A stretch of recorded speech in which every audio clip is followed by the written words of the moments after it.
एक औरत ने करीब 100 मीटर ऊंची इमारत से छलांग लगा दी, सिर्फ यह साबित करने के लिए कि उसका बॉयफ्रेंड सुपरमैन है या नहीं। जैसे ही उसकी गर्लफ्रेंड पुनर्जन्म लेने वाली थी, बॉयफ्रेंड अपनी हद तक मजबूर हो गया। वह कंपनी से प्रकाश की गति से दौड़ पड़ा और पलक झपकते ही नीचे पहुंच गया। उस समय उसकी गर्लफ्रेंड अभी भी हवा में थी और नीचे नहीं गिरी थी। अपनी सुपरमैन पहचान को छुपाने के लिए उसने तुरंत तेज हवा का झोंका पैदा किया, जिससे उसकी गर्लफ्रेंड की गिरने की गति धीमी हो गई।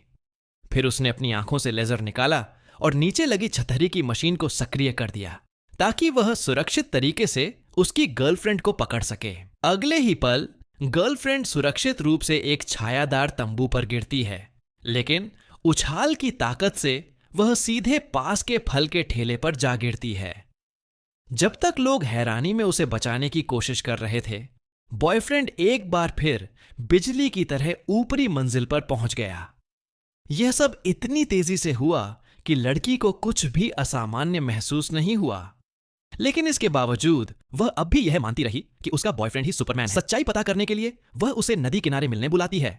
दोनों मजे से बातें कर रहे होते हैं, तभी लड़की अचानक मौका देखकर जानबूझकर नदी में कूद जाती है। अगर इस बार कोई उसे बचाने नहीं आया तो क्या वाकई उसकी मौत तय थी? बॉयफ्रेंड की तो मानो जान पर बनाई थी। वह अंदर से बेहद घबरा गया था, लेकिन फिर भी उसने अपनी सुपरमैन पहचान जाहिर नहीं होने दी। वह तेजी से दौड़ता हुआ उस जगह पहुंचा जहां पानी की धार गर्लफ्रेंड को बहाकर ले गई थी।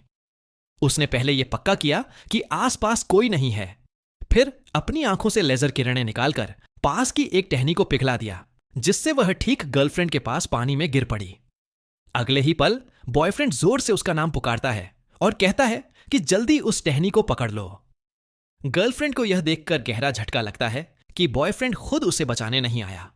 उसका दिल टूट जाता है, लेकिन फिर भी वह पूरी ताकत से उस टहनी को पकड़ लेती है और इसी तरह उसकी जान बच जाती है।